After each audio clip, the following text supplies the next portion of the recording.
Bom dia! Estamos ao vivo de novo. Tive que sair, eu entrei antes, mas não deu certo aqui, tive que voltar à live. Sair e entrar de novo.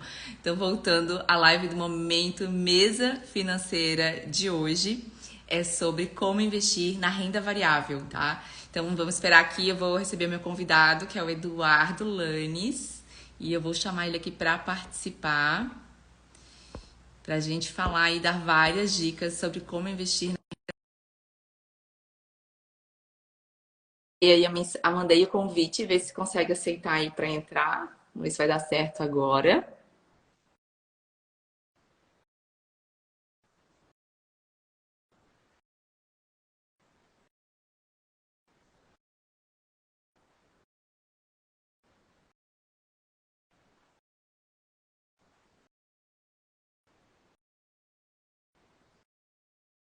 Não deu certo. Eu acho, espera aí, vamos chamar de novo.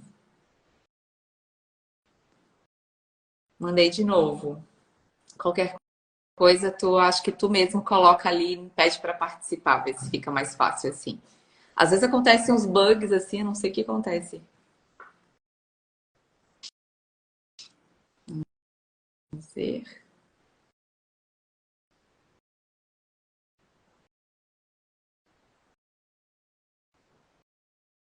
Bom dia, Ayrton.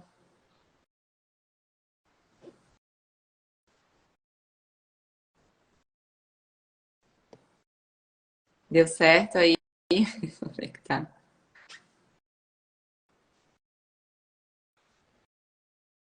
O Eduardo não é muito do Instagram, então acho que um pouquinho mais complicadinho, mas vai dar certo, né, Eduardo?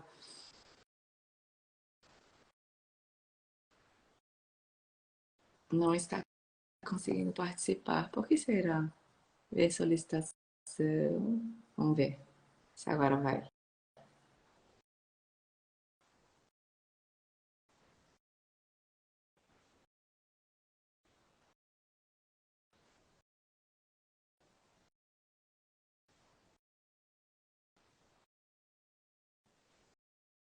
Eu tô aceitando e não tá indo, né? Ó, tô aceitando uma atrás do outro, não sei o que tá acontecendo. Aceitar. Tá vindo toda hora aceitar e não vai. E agora?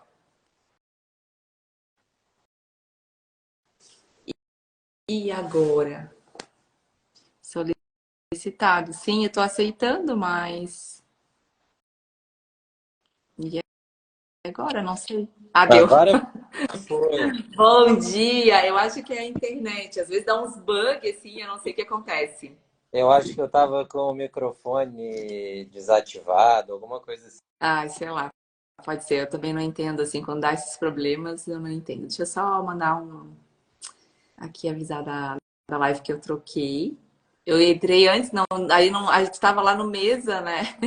É, Mas deixa eu só acertar aqui, daí a gente já começa.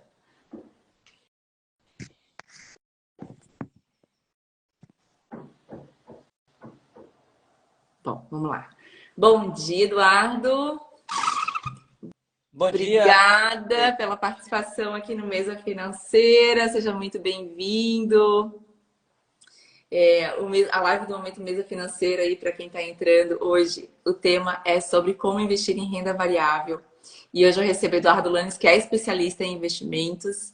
Já tem várias experiências na área, já, né, Eduardo, em escritório próprio, instituição financeira aí, e vai compartilhar com a gente algumas dicas de como você investir de forma assertiva na renda variável. A renda variável, que é um braço aí para você alavancar suas rentabilidades, né, seus ganhos financeiros, mas que tem que realmente saber de como investir certo para realmente maximizar esses ganhos e reduzir esses riscos, minimizar, para não fazer escolhas erradas, né, Eduardo?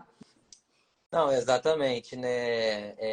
Eu acho muito importante a gente ter uma parcela dos investimentos em renda variável, mas é claro que isso já é um segundo momento, né? Antes disso, a gente precisa ali ter uma reserva, a gente precisa ter uma liquidez. A gente não pode já começar direto ali com ações, né? Ou com alternativas assim muito agressivas. Perfeito. É para a gente estar diversificando a carteira para estar conseguindo alavancar e potencializar os ganhos, mas com uma parcela da diversificação. Claro, a gente vai falar também, né? Tem alguns critérios antes de começar nesse tipo de investimento, como tu mesmo falou. Mas para quem ainda não me conhece, meu nome é Tayana. Esse é o Momento Mesa Financeira. Eu gosto de trazer aqui vários convidados de diversas áreas, não só da área de finanças, não só da área de investimentos, mas pessoas de diversas atuações, mas que precisam aprender a lidar com finanças, porque a gente está falando aqui da ferramenta dinheiro, que é a ferramenta fundamental para a gente prosperar, para a gente viver uma boa vida, viver com tranquilidade, viver com qualidade de vida e realizar sonhos, né? Hoje a gente está falando com uma pessoa especialista da área, mas nem sempre eu trago pessoas especialistas. A gente sempre traz aí várias áreas para agregar conhecimento, porque tudo acaba impactando na tua prosperidade financeira. E então, Eduardo Lanes, eu quero pedir para te se apresentar, se apresenta e conta a tua bagagem para gente aí, Eduardo. E obrigada mais uma vez por participar aqui do Momento Mesa Financeira. Beleza, obrigado pelo convite. Eu sou economista, já invisto em ações há bastante tempo. Colegas de formação.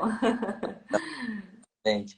Eu comecei no mercado em 2003, no Santander, depois passei pelo Banco do Brasil, depois saí do mercado, tive empreendimento, voltei, comecei a fazer consultoria, hoje eu estou no BTG e eu respondo aqui pela operação aqui na região sul aqui do Brasil, aqui no BTG, no B2C, né? Na assessoria de investimento direto do próprio banco, sem ali o intermédio de escritórios terceirizados de agente autônomo. Legal. O Eduardo, a gente se conheceu no FIPEC, que é o Núcleo de Finanças da UFSC, que faz um trabalho muito bacana.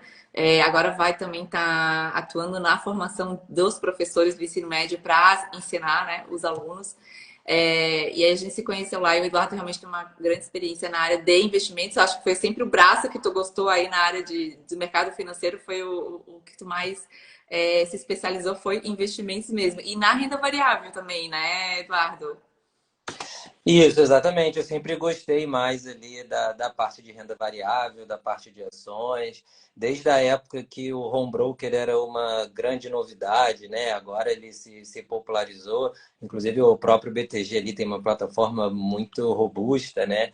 Mas quando eu comecei lá atrás, a gente só tinha a Ágora, né? Foi o primeiro home broker, lá nos idos de 2005. Uhum. Então, eles começaram ali com a corretagem a R$ 20, né? Isso foi uma grande revolução ali na época, porque até então a gente tinha que operar por telefone, né? Então eu peguei toda essa digitalização assim do mercado de ações, né? É Então bem foi. isso, porque a gente até esquece. Agora tu falando, a gente lembra. Lembra que falando de ações era aquele pessoal no telefone, naquela correria lá de fechar as operações e tal. E como isso mudou, né? Com a tecnologia, isso avançou de uma forma que tu faz lá no Home Broker, que para quem não conhece, o Home Broker é a plataforma onde você opera a compra, você dá lá o comando de comprar e vender, você acompanha o preço das ações e tudo mais. Então é onde você opera mesmo a compra, a venda, né? A investimento em ações tem que passar pelo Home Broker, que antigamente eram aquelas pessoas que vocês viam lá, né? Ligando no telefone o tempo todo, né? Parecia uma briga, né? Quando tu via aquela foto do pessoal na bolsa de valores fazendo aquilo manualmente, parecia o pessoal brigando, porque era uma coisa assim muito a milhão, assim, né? Mas na Isso, aí, verdade era porque tempo é dinheiro, né? No mercado de ações, qualquer fração de segundo já muda tudo, muda o preço, muda tudo. Então, realmente passava essa imagem, assim.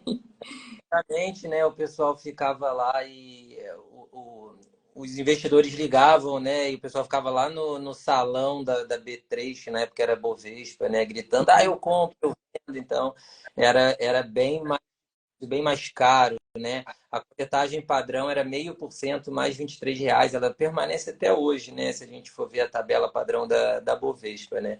É que com o crescimento do home broker ficou muito fácil para as corretoras diminuírem esse custo, né? Porque é tudo eletrônico, não envolve outros profissionais, né? Então hoje a gente tem o home broker, né? Que facilita bastante, principalmente para o pequeno investidor, mas também existe o serviço de mesa de renda variável, né? Que muita também é válido, né? Porque a gente passa a ter traders. Aqui no BTG, por exemplo, a gente tem uma mesa aqui que os traders ele cobra uma corretagem, não é gratuito, ou 4,90, como a maioria dos home brokers, mas você passa a ter ali um broker ali o dia inteiro à sua disposição, montando operações estruturadas com derivativos para aqueles investidores mais sofisticados ou que gostam de fazer trava de alta, trava de baixa, alavancagem. É possível também ainda utilizar a mesa de renda variável, né? É claro que não é mais como era antigamente, Uhum. estando ali no salão, mas também existe essa possibilidade. Eu acho que não é muito o perfil do público aqui, mas é bom saber que tem também, né? Que o mercado é Não bem é um sofisticado. varejo, né? Não é bem varejão, né? Mas assim, é high ticket, vamos falar assim, mais ou menos é isso aí, né? Exato. Mais bacana. É, então, assim, né? Se a gente for, para a gente começar a falar em renda variável, né, Eduardo? Eu gosto de sempre trazer a ideia assim, para as pessoas saberem. Eu falo muito aqui da mesa financeira que eu gosto de trazer conhecimento de forma leve e descomplicada. Porque muitos termos, né, para a gente que trabalha, que é da área, que está envolvido com especialistas da área, a gente escuta muitos termos que, por a gente ser especialista da área, a gente sabe. Mas as pessoas acabam criando um medo, às vezes, uma trava de aprender sobre investir, de começar a dar esses passos, de trabalhar, né, essa relação com o dinheiro de uma forma mais íntima, por medo de achar que é difícil, que não vai entender. Então, eu sempre vou explicando alguns termos aqui que talvez, né, pode parecer difícil, só que se a gente traduzir, a pessoa vai entender que isso na verdade, é muito mais fácil do que se imagina, certo? Se a gente falar em home broker, é uma coisa. Agora, se a gente fala que é uma plataforma, você compra e vende ali, dá o comando, ok, então já fica diferente. Então, eu gosto de falar também aqui, eu acho importante, na verdade, falar aqui também a diferença sobre a renda fixa e a renda variável. Né? São as duas grandes classes de investimentos que possuem no mercado. E qual que é a grande diferença? Quando a gente pensa em renda fixa, a gente está emprestando dinheiro. Quando você vai lá no banco pegar um dinheiro, você emprestado, você pegou um empréstimo, você vai pagar o que para aquele banco? Juros. Da mesma forma, é quando você empresta o seu dinheiro. Então, na renda fixa funciona desse jeito. Você empresta o seu dinheiro, você tem um contrato, que, né, dependendo do investimento, um contrato diferente. E aquela instituição que pegou o seu dinheiro emprestado vai pagar o que para você? Juros. Então, a renda fixa é basicamente isso: é você emprestar o seu dinheiro para uma instituição financeira, né? Ou uma financeira, né? Não só instituição financeira, também tem empresas, né? Ah, Como a gente está falando aí de debêntures que captam recursos no mercado, mas é você emprestando seu dinheiro. E um outro detalhe importante na renda fixa é que quando você empresta, você tem lá o seu contrato, você tem ali qual que vai ser a rentabilidade daquele dinheiro que você está emprestando. Seja pré-fixado, onde você ali tem um percentual que vai ser rentabilizado aquele seu dinheiro, ou seja, no pós-fixado, que você vai ter um indexador que vai estar sendo referência naquele seu investimento em renda fixa, que pode ser um CDI, o DI, né, no caso, pode ser um IPCA, então, que é a inflação, pode ser a Selic, no caso do Tesouro Selic, mas você sabe o que vai indexar, o que vai ser de referência para a rentabilidade daquele dinheiro que você está colocando lá. Então, é previsível essa rentabilidade. Agora, já na renda variável, não. A renda variável, geralmente, se a gente pensar em ações, você vai ser lá sócio daquela empresa, né? Mesmo que de minoritário, você vai estar participando, entrando como sócio daquela empresa. Então, você vai participar do negócio, você não está emprestando seu dinheiro. E qual que vai ser a rentabilidade disso? Depende de vários fatores. isso. Cenário econômico, oferta e demanda. E aí a gente vai falar isso aqui hoje, né? Um pouco mais sobre como que funciona exatamente essa valorização na renda variável, mas é importante você entender que ali o risco, você está assumindo sim um risco maior, porque você não tem uma previsão da rentabilidade. Mas você tem fundamentos para você avaliar que vão te ajudar aí a buscar uma rentabilidade que realmente seja positiva, que alavanque aí os seus ganhos financeiros, essa é a ideia da renda variável. Então, Eu basicamente, é gostaria, isso, né, Eduardo? queria colocar o seguinte, né? Que quando a gente fala de renda fixa, também existe o chamado risco de crédito, né? Uhum. Então, você tem ali uma taxa pré-estabelecida, seja ela pré-fixada ou pós-fixada, a gente também tem um risco de crédito. O banco pode falir, a empresa que tem emprestar pode falir, né? Então existem vários níveis de taxa, vários tipos de operações de renda fixa, e dependendo do credor, você vai ser mais ou menos remunerado e tem o risco, né? Tem gente que tinha debêntures da Americana, tem gente que tinha debêntures da Light, que acabaram que não receberam nem os juros e nem o principal, né? Sim. Então, quando a gente fala fixa, de fato, não é 100% garantido, né? Existe um outro mundo à parte, né? Como você trouxe, tem a renda fixa pré-fixada, pós-fixada, indexada à inflação, que você acaba tendo um ganho real acima do IPCA, né? E quando a gente fala de ações, como você bem fez uma introdução, né? Você está sendo sócio da empresa, você está comprando um pedacinho daquela empresa, né?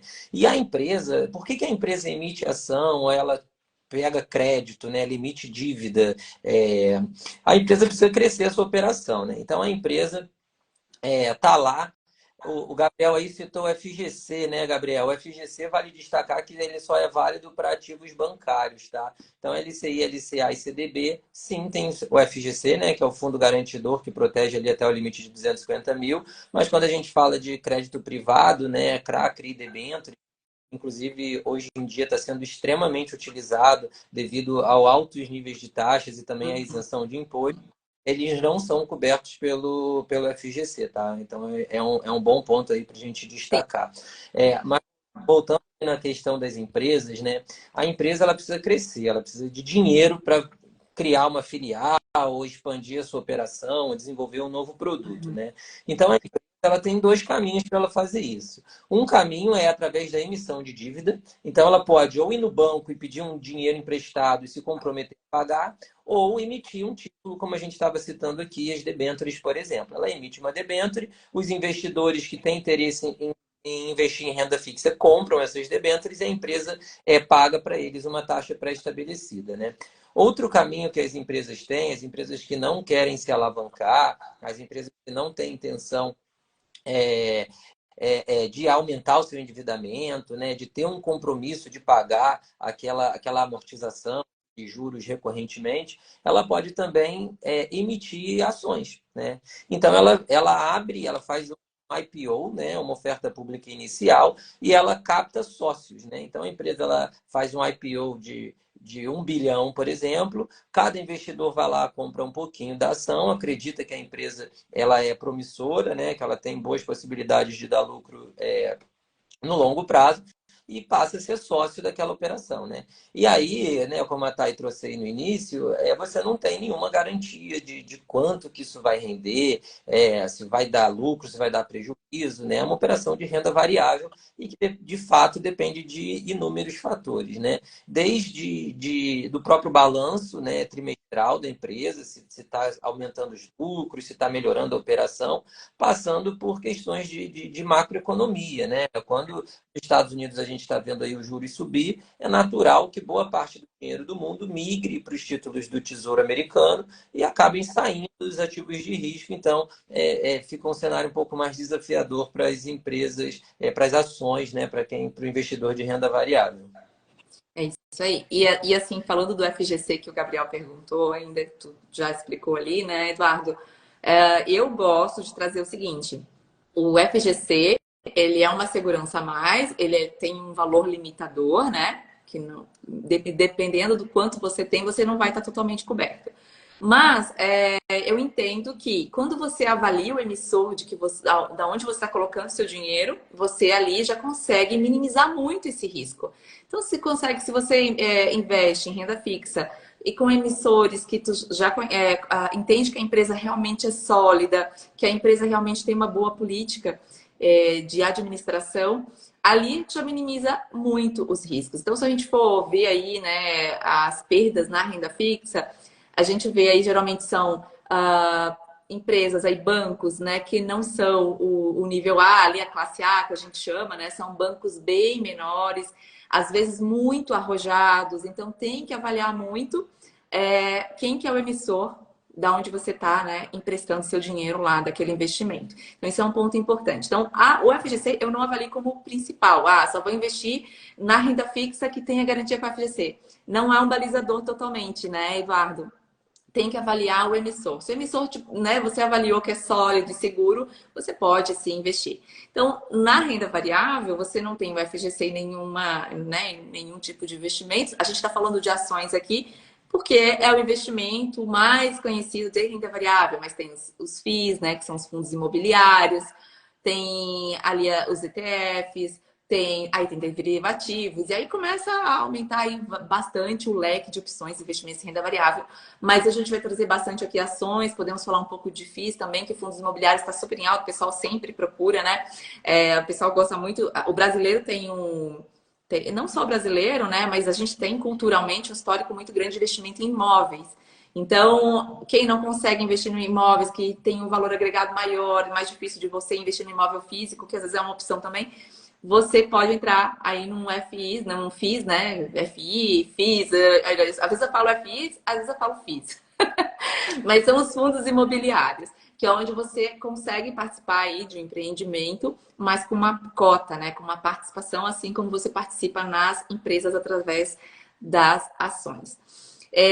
Então, assim, vamos pensar aqui, vou pedir a opinião do Eduardo.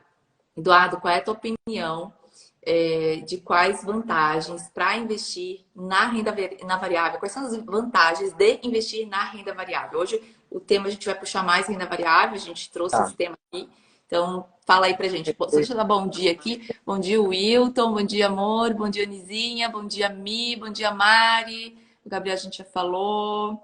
Bom dia, Tiago, Aline. Então, vamos lá. Vamos dando sequência aí.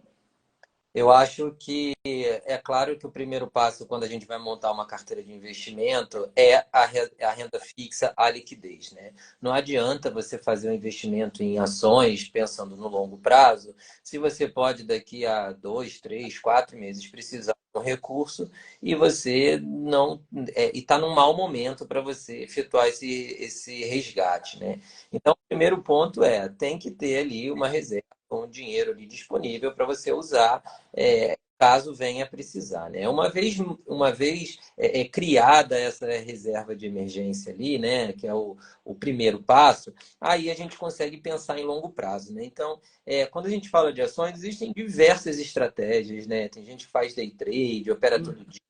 Tem gente que busca, de fato, volatilidade para comprar os ativos quando ele tem uma queda mais expressiva, né?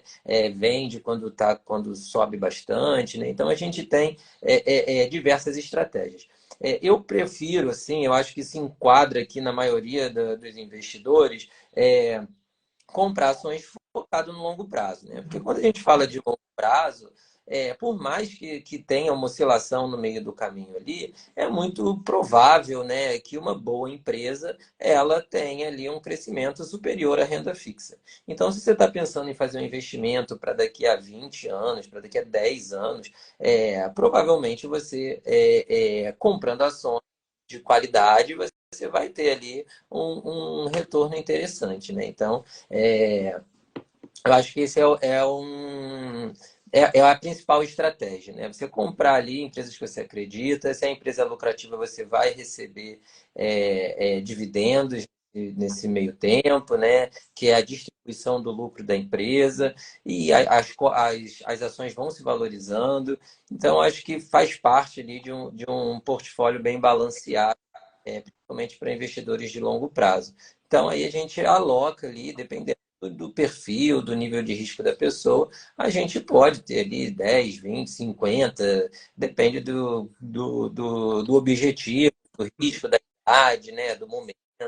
É claro que um jovem pode ter uma alocação maior em ações do que já está aposentada, mas eu vejo de forma muito positiva. Eu acho que todos os portfólios aí bem balanceados têm que ter ali uma fatia em renda variável, e aí, dependendo do momento e do perfil, pode ser mais, pode ser menos, pode ser focado em dividendos, pode ser focado em valorização, mas é sempre bom a gente ter também, além da renda fixa, ter uma parte investida em renda variável. Até porque, assim, se a gente for analisar no longo prazo, a gente percebe que a renda variável tende a performar acima da renda fixa. Isso a gente falando no longo prazo. E tu falou muito da estratégia de longo prazo, e eu gosto muito de trazer essa estratégia, é o que eu defendo para investir na renda variável. O day trade, a gente sabe que 90% das pessoas que investem em day trade, né, que são aquelas operações de compra e venda no mesmo dia, onde as pessoas buscam preço, não fundamento das empresas, oportunidade de preço, para lucrar em cima do preço. E essas operações, elas têm 90% das pessoas que investem dessa forma têm prejuízo. E 10% que tem lucro, estatisticamente 1% só tem lucros realmente significativos. Então, tem que realmente ser muito especializado na área, tem que ter alguns fatores, características emocionais que realmente dê para operar dessa forma, porque é um mercado realmente que a gente chama dos tubarões, né? Os tubarões ganham ali, né, Eduardo? É um problema aí para o investidor que quer especular, né? Na verdade, quando você faz day trade, você está especulando, você está apostando que aquela ação ela vai subir em algumas horas ou minutos, né? Então, quer dizer, mesmo uma ótima empresa, ela pode, ao longo de um dia, cair, né? Ou de algumas horas, ela pode ter um mau resultado, né? Então, eu acho que o maior problema do investidor, além de toda essa parte psicológica, comportamental, que fica com medo e que aumenta o risco na queda, né? Realiza o lucro cedo demais. Além de toda essa parte mais psicológica, assim, eu vejo também uma grande assimetria da informação, né? Você, como um trader aí em casa, sozinho, lendo notícia do Infomoney, você querer competir com uma mesa de um banco que, pô, tem acesso em primeira mão à plataforma Bloomberg e uma série de dados ali em tempo real e muito mais dinheiro, né? Até para fazer. É uma competição Até para desleal. impactar, né, no preço Exatamente. daquela ação, né? Porque o movimento deles é muito significativo e acaba impactando mesmo, né? Consegue fazer um impacto ali. Mercado, né? Então, eu vejo, sinceramente, eu não recomendo operação de day trade. Eu acho que para quem gosta assim de um giro, vai fazer um swing trade, ainda vai, tudo bem, mas o day trade em si eu acho extremamente arriscado. Eu acho, concordo contigo que a maioria perde. E no dia a dia aqui do mercado eu vejo isso também, tá? É mais gente perdendo do que ganhando, mas muito mais. E tu falou do swing trade, então trazendo aqui o day trade é aquela operação que tu compra e vende no mesmo dia. O swing trade tu compra, tu não deixa para o longo prazo, que é o buy and hold, que a gente chama, mas tu vende ela lá na frente. Eu swing trade também sou favorável, porque tu não contou que tu tem que vender naquele dia, tu não fez aquela, tu vai comprar, mas tu tens margem de tempo para ver uma oportunidade para vender lá na frente. Isso ok, né? Isso a gente E um outro percebe que sim, pode ser uma das opções para investir em ações, mas não abrindo mão do longo prazo também. Tem que ter a parte do longo prazo, né? E muitas vezes os operadores de day trade operam de forma alavancada, né? O que Sim. aumenta ainda mais as operações.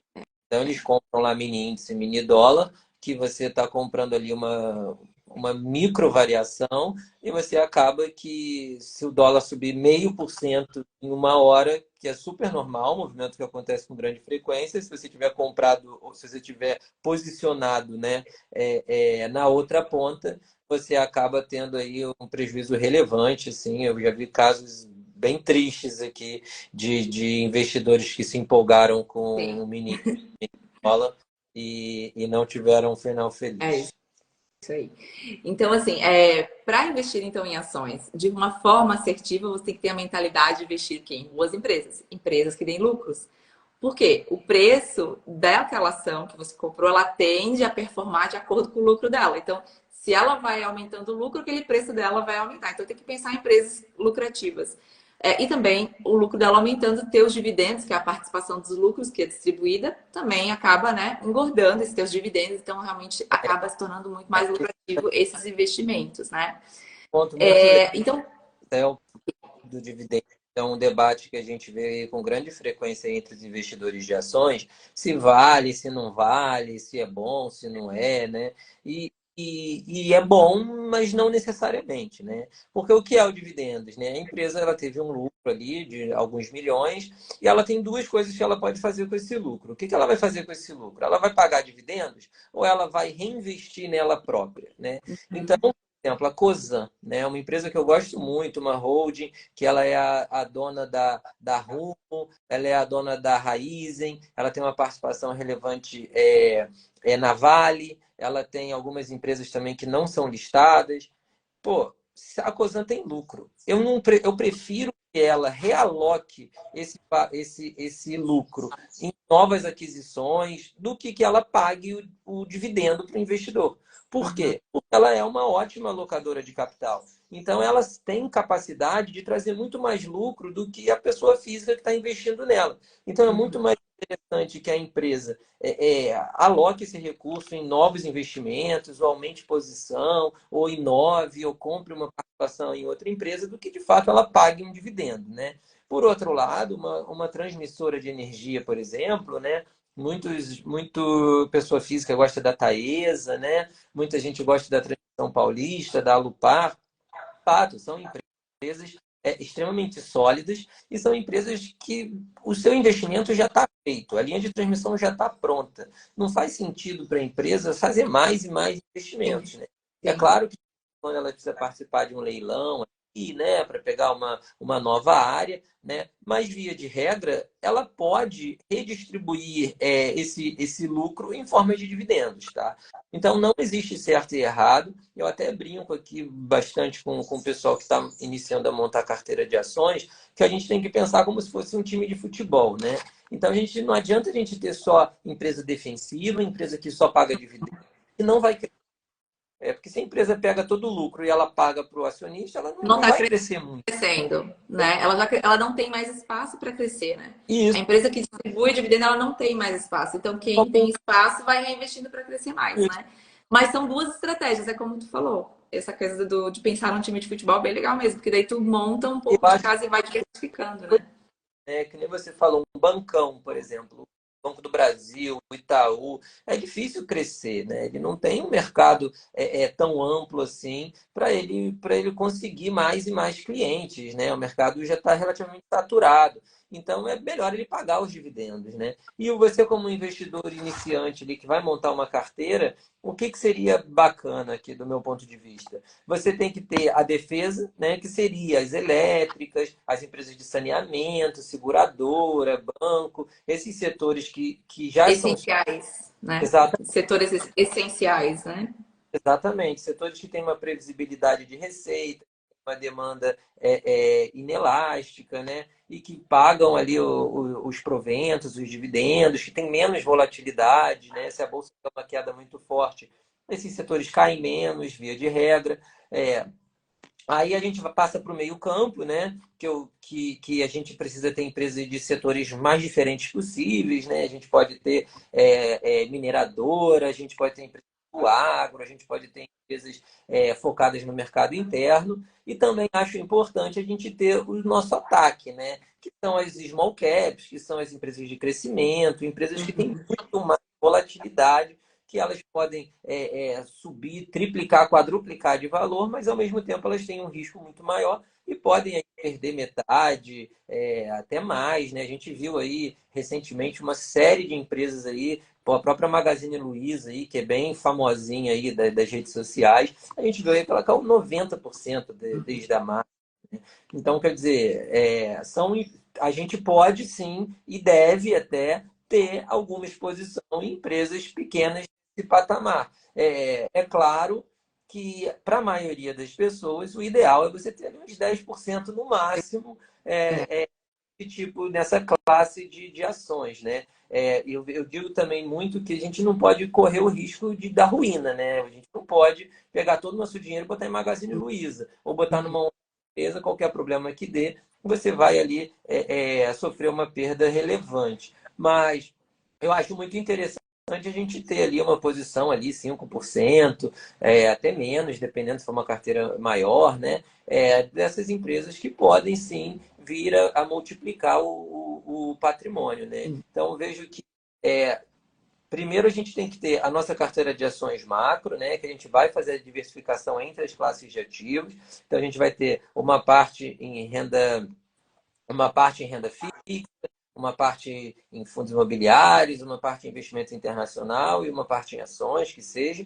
E dentro da carteira de ações, que já é uma parte menor do que o portfólio como um todo, novamente, uma outra diversificação, pegando empresas de segmentos diferentes, pegando empresas de riscos diferentes, né, de perfil diferente, e para você ficar sempre exposto nas duas pontas, né? As empresas do varejo, como o Gabriel trouxe É aí, ou arriscado, né? Eu acho, é um setor muito arriscado mesmo. O varejo. construção Ele é muito vulnerável, civil, né? A qualquer movimento do eu acho mercado.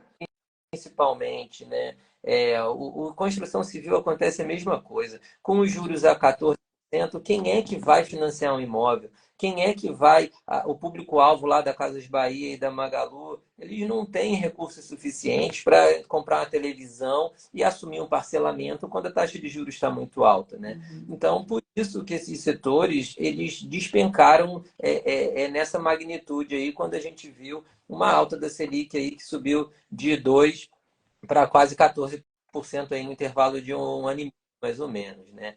É, porém, agora a gente mudou o ciclo, né? Agora o Banco Central começou a cortar juros, já teve a segundo corte consecutivo, então a gente pode vir a ter uma melhora nesses segmentos, né? Tanto varejo quanto construção civil, por exemplo, vários ativos aí já praticamente dobraram desde a mínima, né? Essa questão da taxa Selic, desse cenário que começa a cair os juros, acaba gerando aí, né, um benefício para a classe de ações de renda variável. Por quê? Porque com os juros diminuindo, acaba fomentando mais o crédito, então as empresas acabam investindo mais. Só que as pessoas vêm me perguntando muito, Eduardo, sobre ainda dá para investir em renda fixa? É claro que dá, ainda a gente está num patamar super alto de taxa de juros, né? A previsão, a expectativa para o ano que vem é 9%, fechar 2024 com 9%, aproximadamente. Claro que isso vai ajustando, mas é uma expectativa atual. Então, Uhum. ainda assim, é uma taxa de juros alta e atrativa para a renda fixa. E a- E a renda fixa é sempre fundamental na reserva de emergência, independente do cenário, certo? E também ela ainda, mesmo que não seja para a reserva de emergência, a gente tem um cenário de taxa de juros aí 8, 9, 10, né, 12,75, como a gente tem aí hoje, são altas taxas de juros, né? Então, ainda assim, está beneficiando sim a renda Bom, fixa, mas é, claro que você pode estar, né, diversificando com a renda variável, porque eu também as empresas continuam crescendo, continuam investindo, continuam lucrando. A ideia sempre acho que essa coisa do campo de futebol que você falou é muito bacana, tanto para as ações em si, quanto para o teu portfólio, a política de investimentos que a gente chama, quando tu vai montar, pensar num time de futebol até entre renda fixa e renda variável também, né? também, essa questão da Selic, né, de fato, ela acaba balizando o mercado como um todo, né? Então, quando a Selic, os juros como um todo cai, eles incentivam, primeiro eles facilitam que a empresa, de fato, tenha mais lucro, como você trouxe, né? E um outro ponto também, ali falando das ações, né, é que normalmente a gente faz o valuation das empresas, né? Valuation aí, a identificação do preço de uma ação, ele é feito através de um modelo de fluxo de caixa descontado, né?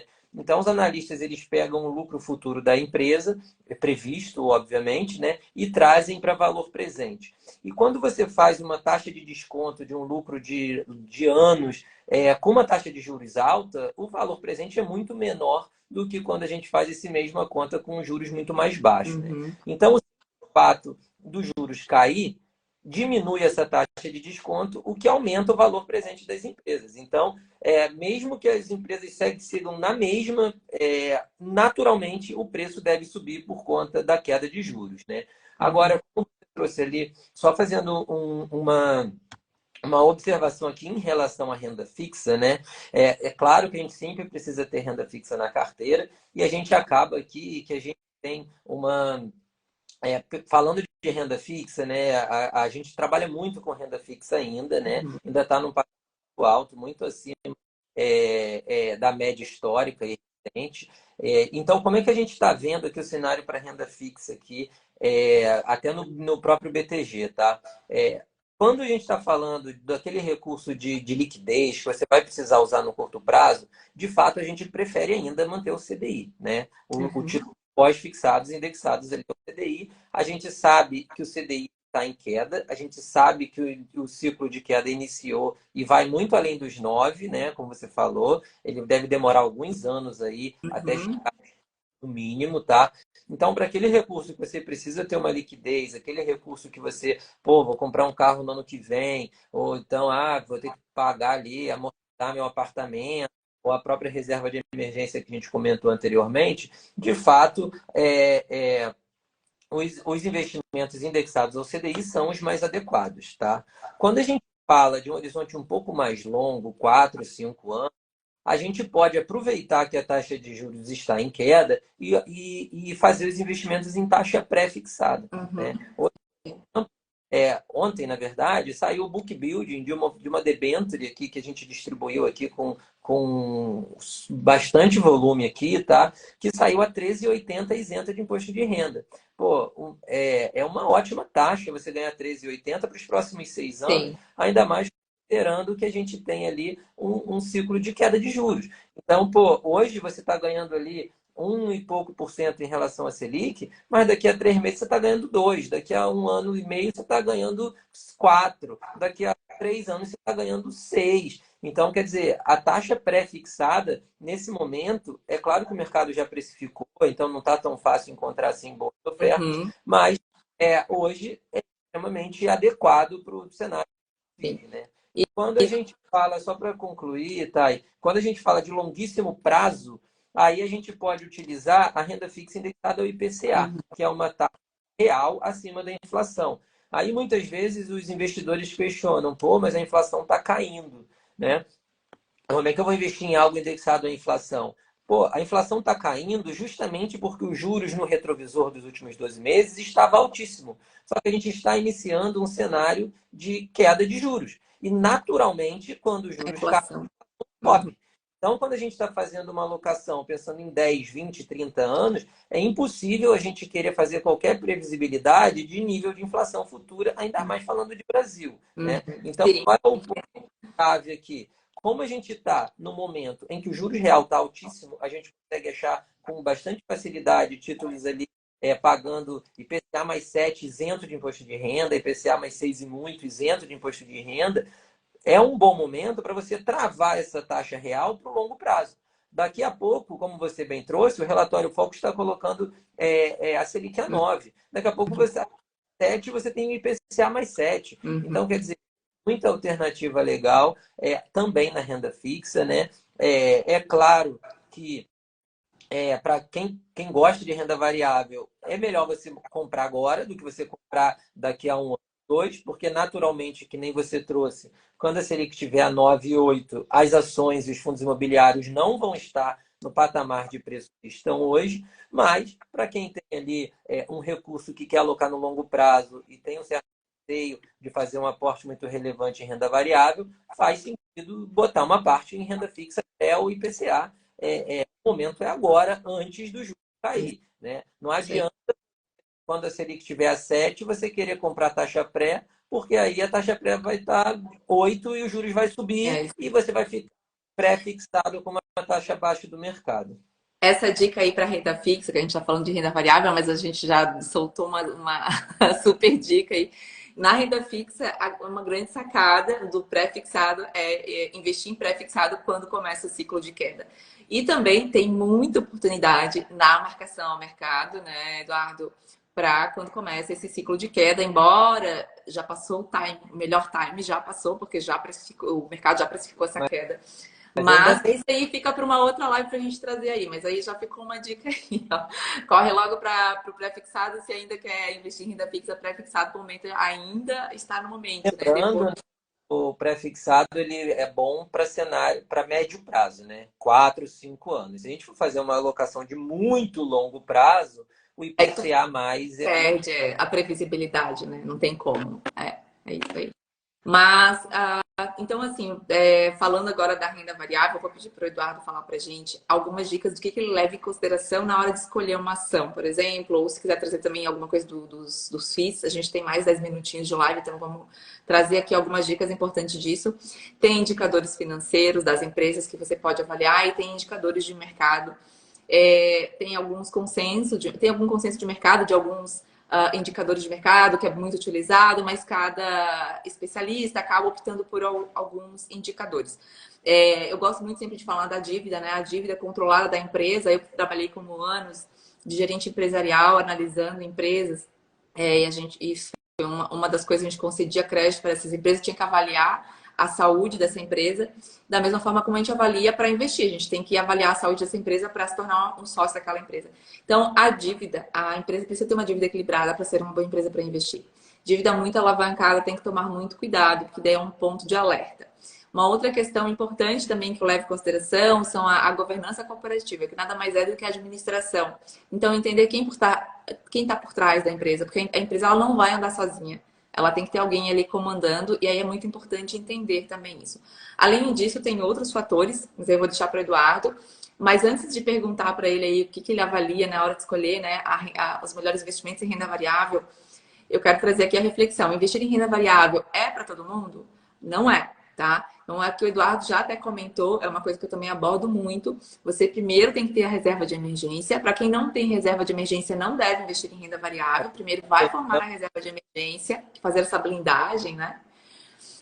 Também, você tem a reserva de emergência formada, vai investir em renda variável obrigatoriamente? Nem sempre. Às vezes tem um perfil de investidor muito conservador, o que pode realmente não encaixar para você uma renda variável. Então é importante entender o teu perfil de investidor, pode ser conservador, moderado ou arrojado, e entender quais são os seus objetivos. Os seus objetivos não é igual ao meu, não é igual ao do Eduardo, o meu não é igual ao do Eduardo, cada um tem os seus. É importante entender qual é o objetivo e qual é o prazo desse objetivo, Exato. para daí alinhar se a renda variável vai caber nisso. Aí, tá, É, muito Não adianta você querer copiar a carteira do coleguinha, né? não adianta. Cada um está num momento, um está se aposentando, outro tem 20 anos, outro tem 3 filhos, outro tem um alto salário, outro está desempregado. Então, de fato,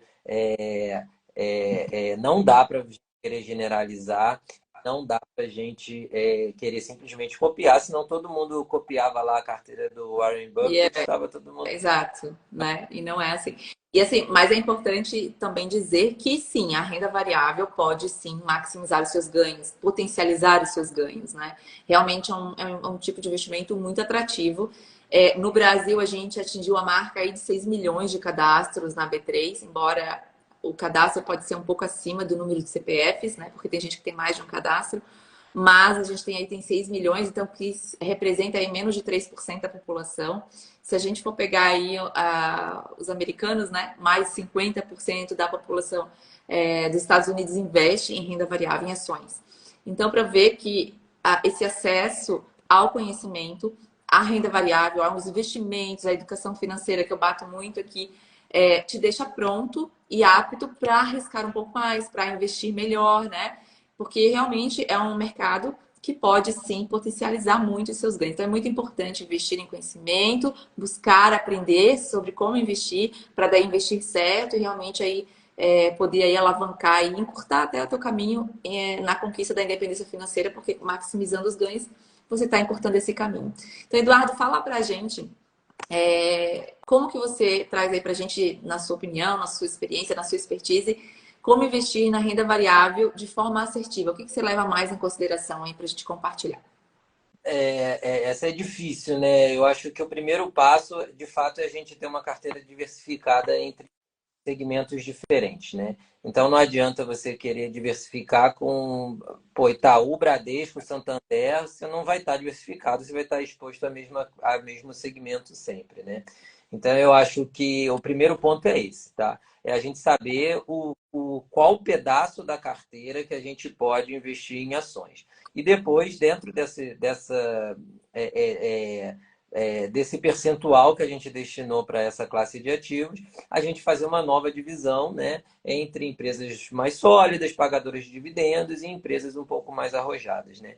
Para quem nunca investiu, para quem vai fazer o primeiro aporte, eu acho que vale a pena fazer, mesmo que seja de valores pequenos, tá? Eu acho que o tempo de tela, quando a pessoa está ali acompanhando, olhando o dia a dia ali, mesmo que seja de valores bem baixos, assim, eu acho que ajuda bastante, faz a pessoa ter ali um comprometimento maior, vamos dizer assim, né? E eu gosto também de recomendar que a pessoa compre empresas que ela admire, né? Então, pô, você é cliente de uma determinada empresa, Uhum. você gosta de ler sobre ela, né? Você, pô, mora perto, ou você tem algum vínculo ali com a empresa. Eu acho que é um ótimo primeiro passo do que você fazer ali uma sopa de letrinhas que você não vai entender nada do que você está comprando ali, né? Isso aí Então, é uma acho coisa bem importante, né, Eduardo, que eu também levo muito em consideração. Investe em empresas que você conhece o setor, entende como que funciona para poder realmente conseguir avaliar. Investir numa empresa que não sabe nada como funciona, deixa isso para um outro patamar, né? Para quando você realmente tiver com mais expertise na área. Porque realmente, quando você entende, fica muito mais fácil de você entender, não, realmente vale a pena, não vale. Você começa a avaliar. Antes de entrar nos indicadores que você pode avaliar, você já olhando dessa forma, você já consegue fazer um filtro, né? é, O primeiro filtro. exato. Eu acho que essa parte de indicadores é um pouco complexa, assim, para o investidor muito iniciante, né? Então, eu acho que o primeiro passo pô, eu quero ter uma carteira defensiva ou arrojada? O meu foco é ganhar dividendos ou o meu foco é ter valorização, né? E aí eu acho que esse ponto, pô, eu sou cliente de tal empresa, eu passo na porta e falo, pô, esse cara ganha muito dinheiro, esse cara é rico demais, e, pô, eu queria ser sócio do cara. Pô, é um ótimo pré-requisito ali para você comprar um pouquinho daquela ação ali, né? E se for de valores pequenos, mesmo que perca um pouquinho ali, eu acho que o aprendizado é muito bom, assim, né? Então, o primeiro passo eu vejo muito por isso, né? Questão de mais de afinidade, assim, do que propriamente de olhar aqui se a dívida, o ROA, né? Se o valor patrimonial, se o crescimento, eu acho que, pô, isso seria um segundo momento, né? E um outro ponto aqui, né, aproveitando esses últimos minutinhos, eu acho que também para o investidor que quer dar o primeiro passo para a renda variável, eu acho que os fundos imobiliários é uma boa opção, né? Os fundos imobiliários, eles são um pedacinho de um imóvel, né? Pode ser shopping, pode ser logística, pode ser escritórios, né? É um pedacinho de um imóvel, você consegue investir ali, antes era R$ 100, agora já tem vários que custam R$ 10, né? Ele paga dividendo mensal, ele tem muito menos volatilidade do que as ações. Então, acho também que é um bom caminho ali para o investidor dar os seus primeiros passos em renda variável e olhar. Pô, hoje eu perdi aqui R$ 50, hoje eu ganhei. Eu acho que isso é muito válido, esse aprendizado, para perder o medo, aprender o operacional, entender ali como é que a dinâmica ali das oscilações. E você vê uma notícia, o Banco Central falou isso, tudo caiu. O presidente falou aquilo, tudo caiu. Então, acho legal, assim, você ter esse primeiro contato com valores baixos, né? Eu acho que, pô, fazer aportes pequenos e começar na prática, na vida real, sem ser com simulador, é fundamental, né? Mesmo que seja com valores bem pequenos. Legal. Mas me fala uma coisa, conta pra gente aqui. Eu acho que é bem interessante as dicas, porque é uma coisa que fica fácil de realmente entrar nesse mercado de renda variável, né? Não fica tão complexo como a gente falou ali, como tu falou, né? Tem o ROI, né? Com o retorno sobre o lucro ali, daí começa também a questão do PL, que é o preço em relação ao lucro, se aquele preço ele tá caro, se tá barato, são algumas análises mais complexas, são muito utilizadas, são importantes, né, Eduardo? Mas antes disso, o primeiro filtro, né? Entender. Se tu entende daquele setor, eu acho muito importante isso. Fazer esse campo de defesa, de ataque, de meio campo, como tu mesmo falou aqui do exemplo do campo de futebol. Diversificar isso, né? De uma forma que tu minimize ali os riscos e esteja inserido ali em vários setores, mas sempre priorizando aqueles que tu conhece mais. Entender como funciona é muito importante. Do que aquilo que tu entende como funciona, tu fica mais seguro, mais confiante, tu sabe tomar as melhores decisões, então realmente é muito importante. Aí depois vem, né, a questão do PL, que é muito utilizado, que é onde você consegue avaliar se aquela ação ela tá cara para você entrar ou não. E aí tem muitos defensores que falam, para o longo prazo não importa o PL, porque se ele está caro, está barato, se é para o longo prazo. E aí eu tenho muitas pessoas que têm diversas opiniões, eu queria te perguntar. Para ti, o PL importa, mesmo sendo um buy and hold ou não? Importa, importa, eu acho um dos indicadores fundamentalistas mais importantes, mas não é a única coisa, né? Pô, se a gente for ver ali as empresas de commodities, elas estão com PL super atrativos. Ela teve um super ciclo, a commodity, a empresa teve um lucro nos últimos anos que não vão ter de novo, né? No caso, nos últimos 12 meses. Então, o mercado já ajustou o preço para baixo e isso faz com que ela fique com um PL super atrativo, que meio que Vai engana, entrar. né? Uhum. Muitas vezes a empresa tem um não recorrente ali, né, que pô, faz uma aquisição, então ela pô, fica com pele. Então, acho que importa, claro, não é insignificante, mas existem vários outros Outra. indicadores que precisa Uhum. considerar ao mesmo Então, tempo, né? a gente Então, pode entender que o PL é importante, pode trazer aí boas oportunidades, mesmo sendo longo prazo, desde que você também qualquer olhe as indicador, outras, os outros indicadores. Porque às vezes o PL também pode mascarar, né? Também tem isso. Às vezes qualquer pode ser uma cilada, né? qualquer indicador analisado sozinho, ele é uma armadilha, né? Exatamente. Aqui, investidor que pegou os dividendos dos fundos imobiliários, colocou ali em ordem do maior para o menor e montou carteira. Pô, hoje o investidor está ali tomando prejuízo de 60%, 70%, porque era um fundo de papel extremamente arrojado, que pagava dividendos altos, mas que dentro dele só tinha porcaria, só tinha mico. Ou não, Então não adianta. ou às vezes, Eduardo, também, ou se for um fundo de tijolo, um fundo imobiliário de tijolo, não avaliar a concentração, né, de imóveis naquele Claro, fundo.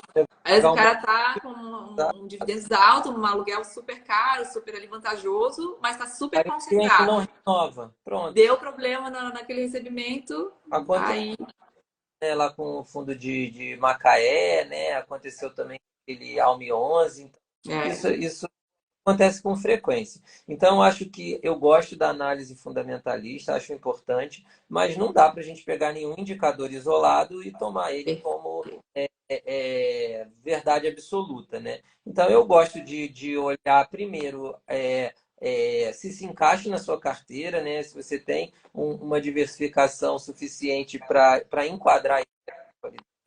Se for o caso, entender um pouco o racional da empresa, como a empresa ganha dinheiro, né? Tem um gringo aí, que eu não me lembro o nome aqui, que fala: se você não conseguir explicar como a empresa ganha dinheiro para uma criança de 7 anos, eu já escutei essa, é muito boa, é fria, é né? fria. Então, tem que entender, tem que ser simples, não precisa complicar o negócio. Você não consegue nem explicar como a empresa ganha dinheiro, né? Aí é claro, beleza, achou uma empresa legal, de um setor legal que se enquadra na sua carteira. Pô, é claro que você aí sim tem que partir para essa questão, se está num bom momento, se está num preço justo, né? Não adianta também você comprar uma ótima empresa por um preço super caro. Aí você pode olhar um pouco o gráfico para saber se o histórico, se ela não está No perto das próprio marcas. home broker ali, né? Quando você está comprando ali, você já consegue fazer uma avaliação se ela está numa alta, né? Num pico muito elevado em relação ao histórico dela. Então tem que entender o que está acontecendo, se é um lucro pontual que aumentou o preço dela, e aí daqui a pouco aquilo vai normalizar. Não Então, entender. Então, tem muitos indicadores aqui ao mesmo tempo que podem complicar mais do que ajudar, né? Então, eu acho que para o iniciante, o ideal é pegar empresas que você acompanha, que você gosta, que você tem interesse em ler sobre elas, né? E aí depois passar para um segundo momento, que é olhar de fato os múltiplos dela para saber se está justo, se está bom, se vale a pena, se não está cara demais, se está num momento oportuno. Também analisar a questão do cenário macro, né? Uhum. Pensando como um Para aquele setor, principalmente, né? fato, né? Tem empresas que nem você falou, está muito endividada. Pô, às vezes uma empresa muito endividada no cenário de queda de juros é positivo, Uhum. porque o mercado especificou ela muito barata, porque ela tem um custo altíssimo Uhum. previsto. Só que dela indexada ao CDI, a empresa vai ter cada vez menos custo para pagar essa dívida, né? Então, ela tende a apresentar lucros crescentes. Aí, pô, por causa disso, comprar empresa endividada é bom? Pô, Depende, normalmente né? não, Tem que né? analisar o resto. Então, É isso aí. assim, É, legal. fatores ali que precisa ser analisado, né? Então, tá. Então, Eduardo, eu queria te agradecer pela live de hoje, por compartilhar aí, né? Tantas dicas aí pra gente, compartilhar tanta a bagagem que tu construiu aí um pouco com a gente. Eu queria trazer uma dica também sobre essa questão de tem valores muito acessíveis para comprar ações no mercado. Eu vejo muitos educadores financeiros falando, você pode comprar aí a partir de R$ 10 e tal. Fique atento porque assim, tem valores acessíveis, mas você tem que fazer a avaliação que tem custos, né? Então tem a taxa de corretagem, tem a taxa da própria transação na bolsa. E isso impacta ali, se você está fazendo uma transação muito pequena, qual é o percentual desse custo em cima daquele valor. Então, às vezes, vale a pena acumular um pouco mais para começar daí fazer aquela compra daquela ação. Então, é importante trazer esse detalhe. Dado, então, muito obrigada. Obrigada por todo o conteúdo, como eu falei aqui, várias dicas. Foi uma live muito bacana, muito descontraída. Eu acho que foi de forma leve e descomplicada, como eu sempre falo aqui. Mesmo sendo uma coisa tão técnica, né? Eu acho que a gente conseguiu compartilhar dessa forma. E muito obrigada, seja sempre bem-vindo. Sempre que quiser, as portas estão abertas aqui do Mesa Financeira para participar aqui com a gente. Valeu, obrigado pelo Bom, convite mais. obrigada.